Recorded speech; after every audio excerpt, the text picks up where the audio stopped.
as the sun came up over the Hawaiian island of Oahu on December 7, 1941. 6 Japanese aircraft carriers sat 250 miles to the northwest. That morning, they'd launch over 300 fighter planes and bombers for a surprise attack on the U.S. Pacific Fleet, stationed at Pearl Harbor. It was the culmination of diplomatic tensions that had been building for a decade. Japanese troops are steadily advancing into Manchuria and occupying towns and villages. In 1931, the Japanese invaded Manchuria. It was an early phase of Japan's imperialistic ambitions under the militaristic rule of Emperor Hirohito. And as the 30s wore on, those ambitions grew increasingly aggressive. By 1937, Japan was engaged in an all-out war with China. With the city of Peking already under Japanese control, troops continue to pour into China from Japan. The atrocities that followed, like the Nanking Massacre, which saw hundreds of thousands of Chinese civilians and unarmed soldiers slaughtered by the Japanese Imperial Army, deeply strained relations between the Western world and Japan. President Roosevelt began imposing sanctions and ultimately an oil embargo in July of 1941 after Japan moved into French Indochina. By then, plans for an attack on Pearl Harbor were well underway.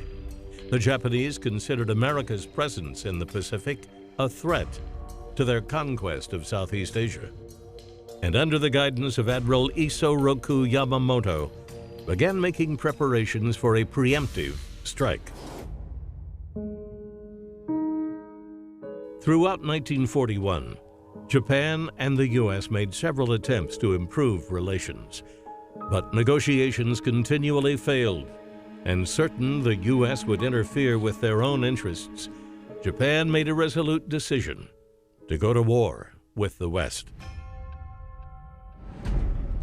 On November 26, 1941, the Japanese Imperial Navy Strike Force left Japan. 6 aircraft carriers, carrying 408 aircraft. Meanwhile, the Americans were receiving vague intelligence about a possible Japanese attack and expected it to happen somewhere in Southeast Asia. On December 1st, Emperor Hirohito gave his final authorization to strike Pearl Harbor.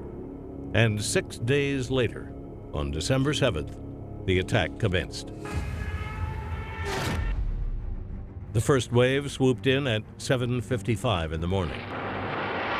183 planes, led by torpedo bombers, targeted battleships and aircraft carriers. Then dive bombers went after air bases. A second wave followed, 171 planes coming from all directions. They continued the onslaught, pummeling battleships, hangars, and airfields.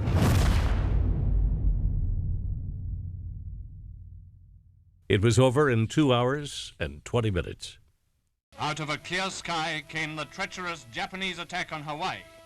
The homes of Waikiki, famous in song, are burning fiercely from the bombs dropped by those planes.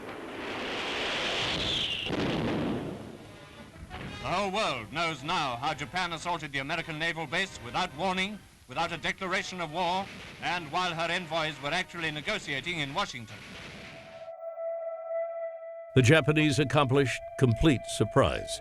Nearly 2,500 Americans were dead.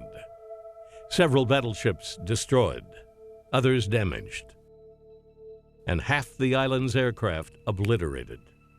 By the time President Roosevelt was made aware of the attack, the Japanese were well on their way back to mainland Japan. At Pearl Harbor, at Hickam Field, in the bomb-pocked streets of Honolulu, ever is written history. History with a tragic, treacherous pen. History that 130 million Americans will never forget.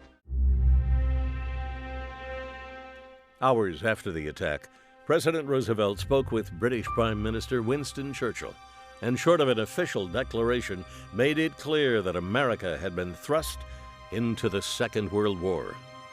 Roosevelt spent the rest of the evening meeting with his cabinet and drafting a speech to be delivered in front of Congress the following day. Meanwhile, during her weekly scheduled radio broadcast, the First Lady, Eleanor Roosevelt, addressed the nation on the task that lay ahead. It was a rallying cry for the united effort it would take to win the war.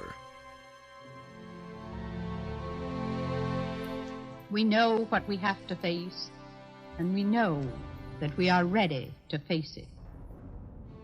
We are the free and unconquerable people of the United States of America. The U.S. had been pushed to the brink of war, and Japan would soon rue the day it attacked Pearl Harbor.